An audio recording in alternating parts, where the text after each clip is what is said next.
Powered by Johnny.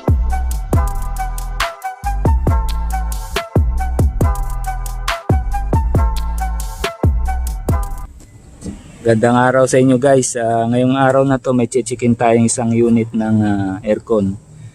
So itong unit na to ay sa 36,000 BTU. So ang problema nito guys, pag ino-on daw nila is may umuugong. Parang naririnig nila umuugong. So ibig sabihin parang compressor yon na hindi makaandar. So kaya hindi lumalamig yung aircon nila doon sa loob dahil ang outdoor unit, ang compressor umuugong lang daw. So ngayon guys, gawin natin, buksan muna natin yung unit natin. So guys, tinanggal ko na yung mga tornilyo. Ayan.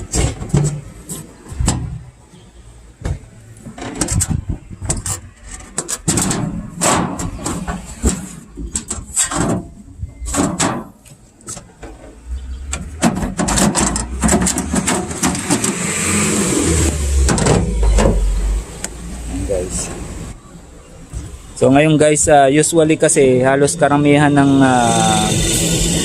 problema pag mga ganon is yung capacitor. Mahina ang capacitor kaya hindi maka-andar ang compressor natin. So ngayon guys, may isang tip akong ibibigay sa inyo. Pero minsan may nangyayari, halos lahat din ng technician yan, nakakaalam din yan, na-encounter din nila na kahit na nagpalit na sila guys ng bagong capacitor, pinalitan na halimbawa ng bagong capacitor guys, pero umuugong pa rin, di ba? Hindi pa rin naandar ang compressor. Kumbaga hard start compressor na siya. Hindi na kayang paluin ng bagong capacitor yung compressor. Yung guys, marami na rin kaming na-encounter na ganon. Kumbaga nagpalit na kami ng capacitor dahil akala namin mahina na yung capacitor, pinalitan na namin, pero ganun pa rin, umuugong pa rin yung compressor, hindi pa rin siya tumuloy umandar. So ibig sabihin ng compressor natin guys, hard start na, so medyo may konting problema na rin siya sa mekanismo sa loob. So ngayon guys,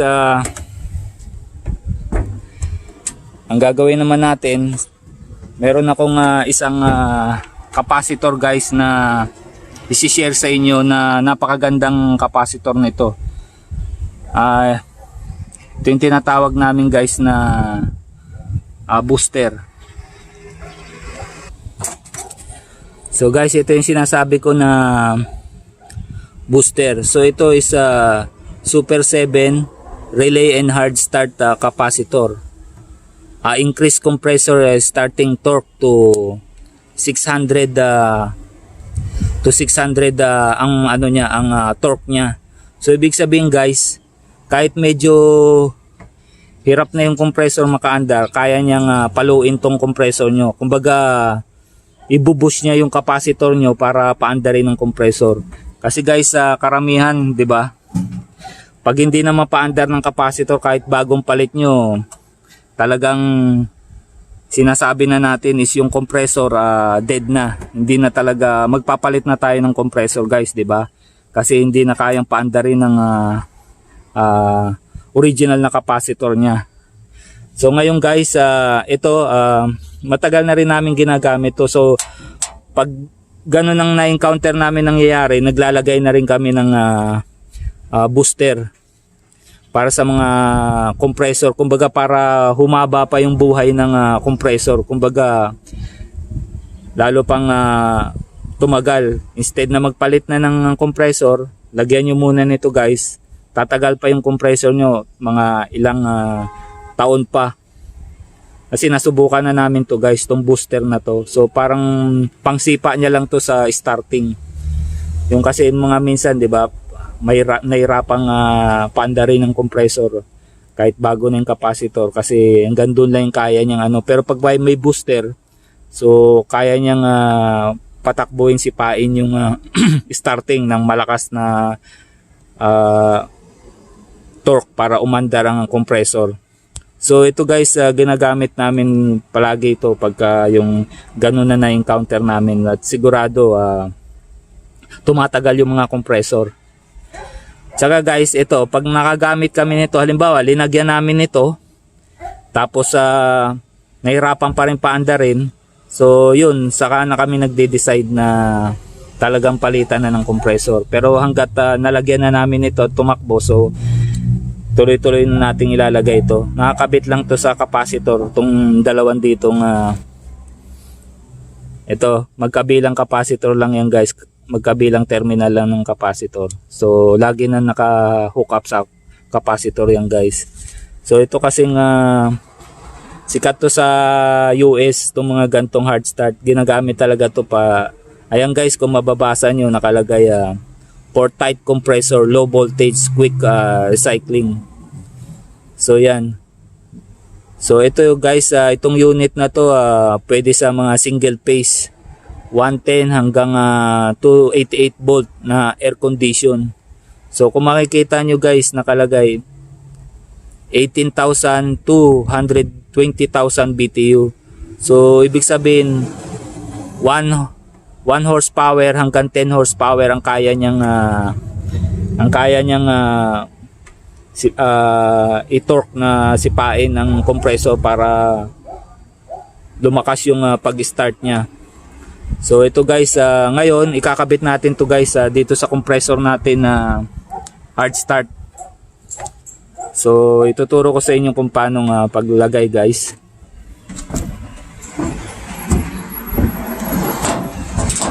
So guys, kung ito yung original nyo ng capacitor, ilalagay nyo lang isang terminal dito, isang galing booster at saka dito sa kabila. So magkabila lang yan guys. So tara guys, simulan na natin ikabit para matesting na natin yung unit natin. Siya nga pala guys, bago kayo gumawa o isang bagay dito sa outdoor unit, kailangan siguraduhin nyo na naka-off ang power bago tayo magtatanggal ng mga terminal para safety tayo. So ngayon guys, napatay na natin yung power ng outdoor unit natin. So guys, dito natin siya ilalagay. So gagamit tayo ng cable tie.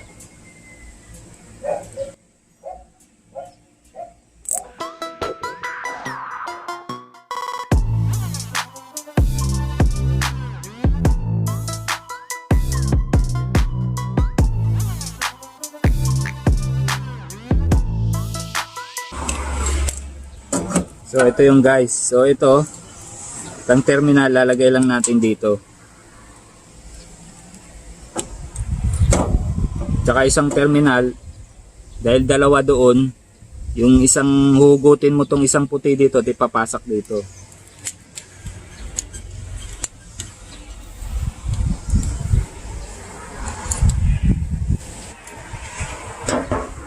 Kasi hindi na siya kasya guys pa ilalagay pa to. So meron talaga siyang kasamang ganito.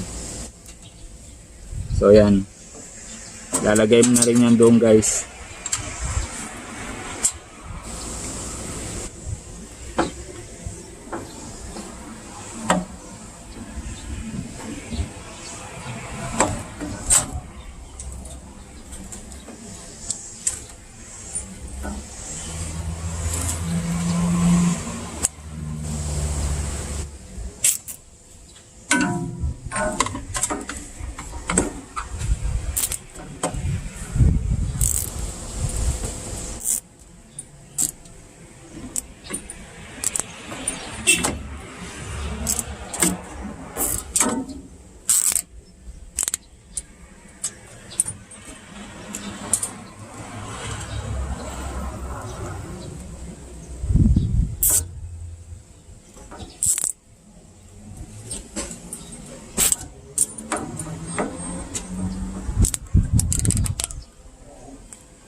So yung guys, ganyan ang connection na yung guys. Itong isa dito sa harap, tapos yung pangalawa doon.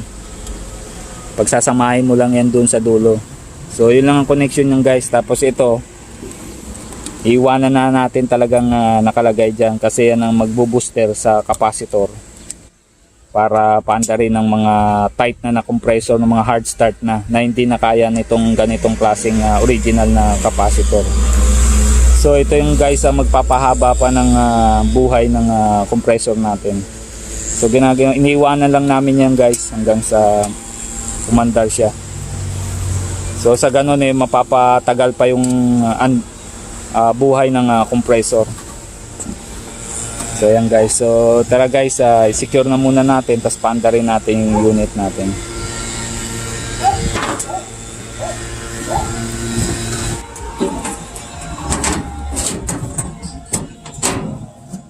So yun, sinaraduan natin. So ito guys,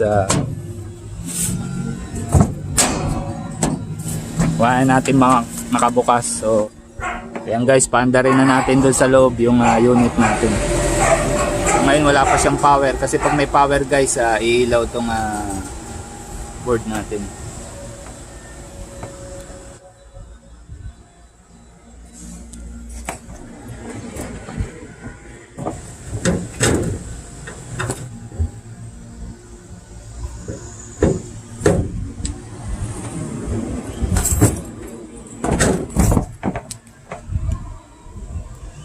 So yan guys, ino na natin. So hintayin na lang natin yung pag-on ng relay doon para mag-on tong outdoor unit natin. Kasi may time delay yan guys eh. So ayan, may power na guys.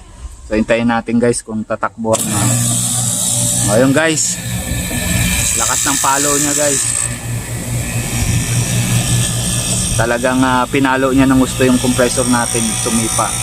Kasi ang problema nito guys dati, sinasabi na umuugong lang yung compressor nila. So ganun lang ang tip ko sa inyo guys. Halimbawa nagpalit kayo ng capacitor kasi mahina nga yung capacitor, pero ganun pa rin kahit nagpalit na kayo ng bagong capacitor. Karamihan kasi pag mga ganunan, di ba, nagpapalit na tayo ng compressor kasi hindi na talaga kaya ng capacitor yung paanda rin yung sipain yung compressor kasi parang tight na siya eh. Kumbaga yung mechanical niya sa loob medyo tight na. So ngayon yung guys, yung booster na yon talaga malaking tulong para i-increase niya yung torque ng capacitor. Yung tinatawag namin Super 7 booster para i-boost niya yung sipain yung compressor para tumakbo. Yung guys, kada on and off niyan, yan, talagang tatakbo na yung compressor. Nangyayari na gano'n na naka-encounter din kami na kahit na naglagay na rin kami ng booster, pero minsan talagang sira na yung compressor. So talagang yun na, kahit maglagay ka ng booster. Pero isang way yun guys para umaba pa yung ng compressor nyo. So mostly halos karamihan talagang napapatakbo niya, napapatagal niya pa yung serbisyo ng compressor guys. So yan guys, yun lang ang may share ko sa inyo sa mga kapwa natin technician, sa mga bagong technician natin. So sana nakapagbigay ako sa inyo ng konting guide guys. So yun lang, maraming salamat sa pagnood nyo sa aking channel. Sa mga hindi pa nakapag-subscribe, please subscribe and click notification bell para mga update kayo sa mga bago pa natin mga video guys. So maraming salamat sa inyo guys. Stay safe always. God bless.